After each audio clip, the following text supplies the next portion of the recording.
Bendiciones, mis chicas y mis chicos. Dios me los bendiga grandemente. Que la paz del Señor esté con ustedes y en su hogar, que lo más importante. Miren lo que tengo por aquí. Estuve recolectando todos estos palitos secos. Vamos a estar haciendo unas manualidades muy bonitas. Y lo mejor de todo, no vamos a gastar ni uno.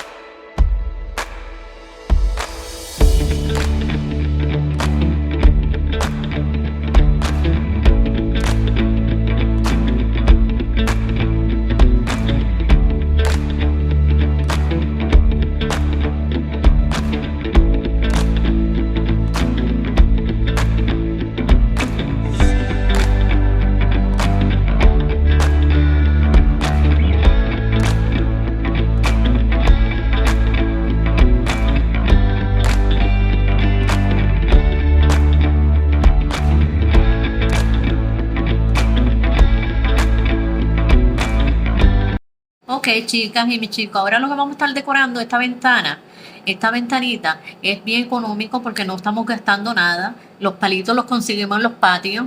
Hilo de yute, si no tienen hilo de yute pueden coger cualquier otra clase de hilo que ustedes tengan. Decoraciones, yo tengo muchas decoraciones, ¿verdad?